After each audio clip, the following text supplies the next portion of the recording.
Warga OKU atau orang kurang upaya mempunyai hak untuk dipastikan keperluan mereka di dalam menjalani kehidupan seharian seperti mana warga lain di negara ini dijamin selesa, mudah dan selamat.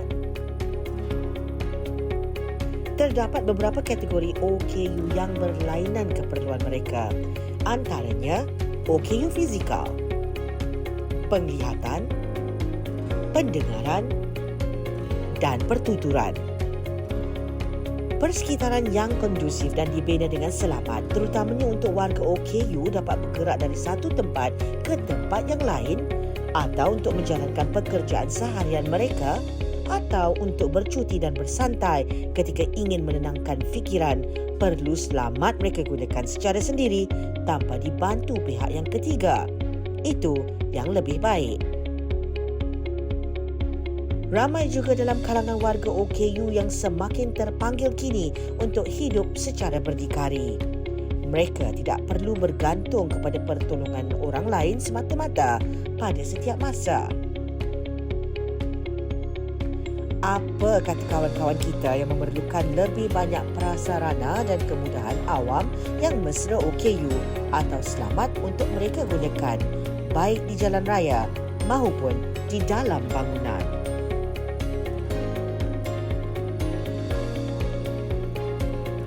Jadi masalah kelainan upaya ni yang saya hadapi, kebiasaan ni masalah parking lah. Sebab parking ni macam biasalah, sebab orang kurang pendidikan sebenarnya. Jadi diorang tak alert tentang OKU ni. Ya, masalah lain, masalah perjalanan, masalah rem, bangunan, tu berkaitan dengan PBT lah. Penguatkuasaan bangunan tu dia agak lemah sebenarnya.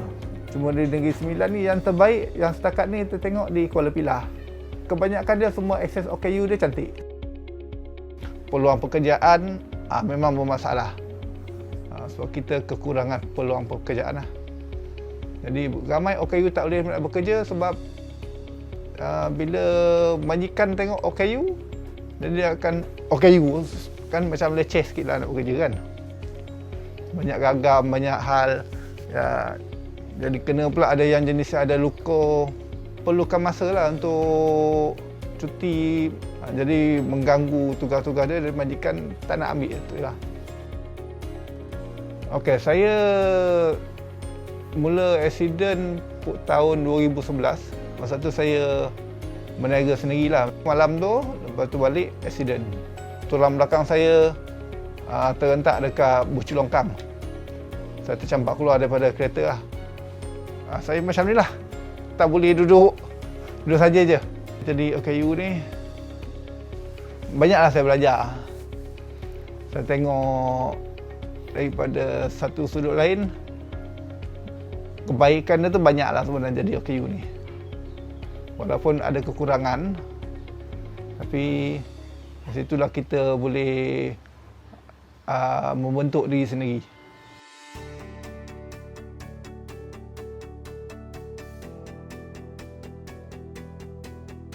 Kalau dari segi untuk berjalan kaki, kurang membantu, kurang mesra dengan OKU.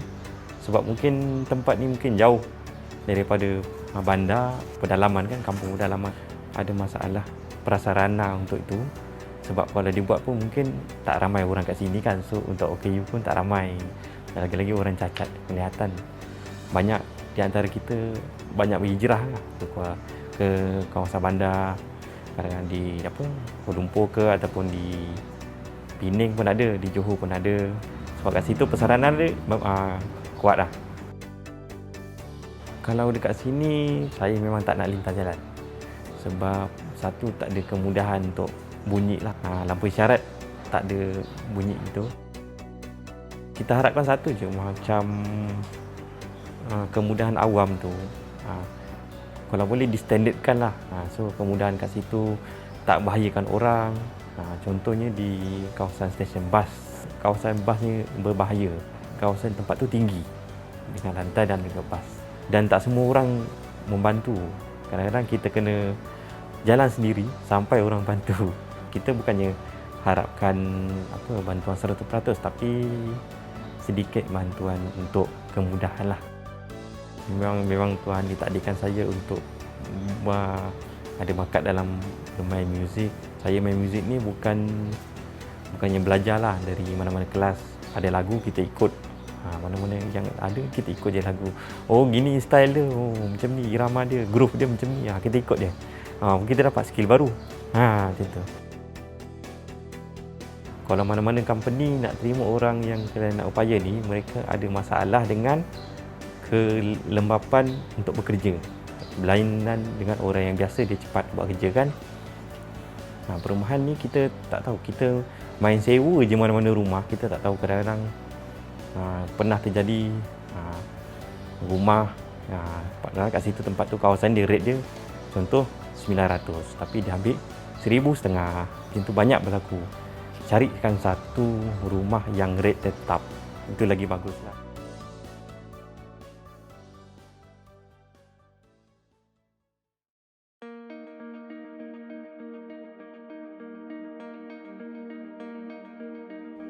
Ada kalanya kemudahan yang telah disediakan untuk warga OKU disalahguna oleh pihak-pihak yang tidak sepatutnya menggunakan kemudahan itu.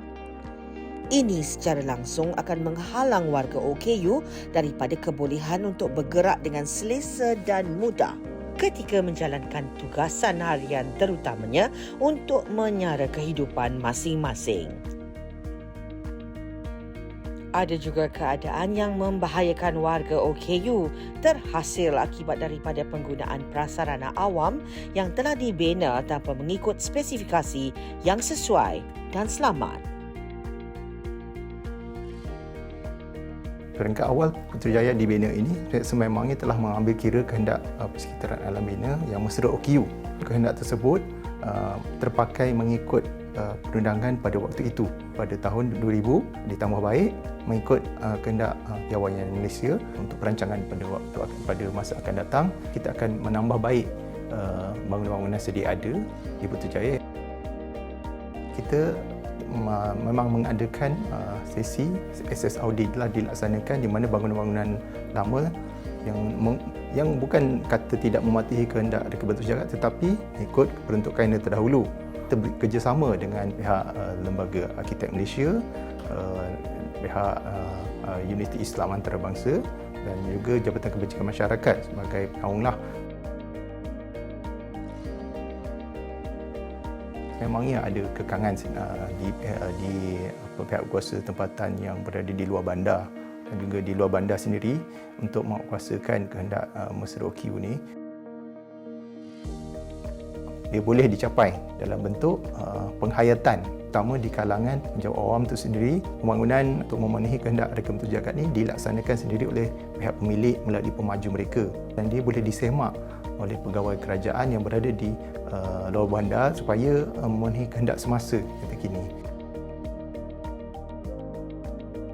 Berdasarkan pengalaman saya melihat pematuhan keperluan kebentuk jagaan keperluan terhadap OKU ni, ada sebahagian tu dia dah cuba untuk mencapai ke arah itu, tapi kita tahu bahawa di luar bandar tidak mempunyai akses kepada maklumat-maklumat yang terkini. Kemudahan-kemudahan yang sedia ada tersebut kadang disalahgunakan. Contohnya toilet OKU seringkali dikunci, dia dijadikan store. Seharusnya setiap pembangunan yang dibina dikawal lah oleh pihak kontraktor dan juga terutama arkitek perunding sendiri sebelum mengeluarkan CCC yang dibina mematuhi pelan yang direka bentuk. Pihak berkuasa tempatan juga mempunyai kuasa untuk melihat perkara tersebut. Harapan bagi kehendak Reka Bentuk Sejagat ini adalah reka bentuk produk persekitaran, program dan juga perkhidmatan yang disediakan boleh dimanfaatkan oleh semua lapisan masyarakat, terutama keluarga Malaysia.